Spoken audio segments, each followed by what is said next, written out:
L'homme ne vivra pas de pain seulement, mais de toute parole qui sort de la bouche de Dieu.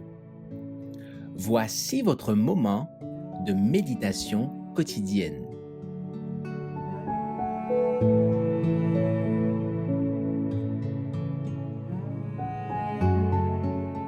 Il a connu la tentation le 5 juin. Car nous n'avons pas un souverain sacrificateur qui ne puisse compatir à nos faiblesses. Au contraire, il a été tenté comme nous en toutes choses, sans commettre de péché. Hébreux chapitre 4, verset 15. Après son baptême, le Fils de Dieu entra dans le désert aride où il fut tenté par le diable. Il ne but ni ne mangea pendant 40 jours. Il se rendit compte alors de ce que représente l'appétit humain. Il supporta cette épreuve jusqu'à son point culminant pour sauver l'homme pécheur. Cette victoire ne peut être appréciée que par un nombre restreint de personnes. Seule la longueur du jeûne que notre Sauveur supporta alors, quand il aurait pu mettre fin à cette épreuve, peut nous faire comprendre la possibilité que nous avons de contrôler un appétit immodéré et le grave péché de s'y complaire.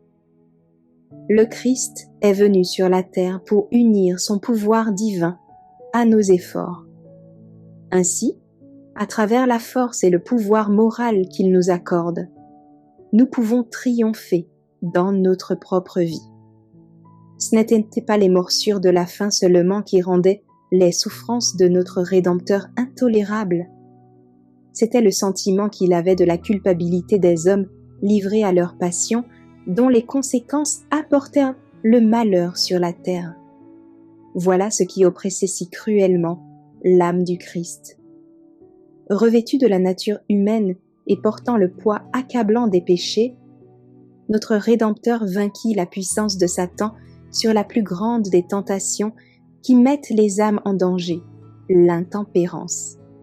Si l'homme surmontait cette tentation, il remporterait la victoire sur tous les fronts. L'intempérance est à la base de tous les maux d'ordre moral qu'affronte l'homme. Le Christ commença son œuvre de rédemption sur le point précis qui est à l'origine de la ruine de notre monde. Le manque de contrôle de nos premiers parents sur leurs appétits provoqua leur chute. Dans l'œuvre de la rédemption, le Christ nous demande d'abord de renoncer à nos désirs immodérés. Quel merveilleux amour le Christ nous a manifesté en venant dans le monde pour porter nos péchés et nos infirmités. Il a marché dans le sentier de la souffrance afin de nous montrer par sa vie sans tache comment nous devons avancer et vaincre le mal comme il l'a vaincu lui-même.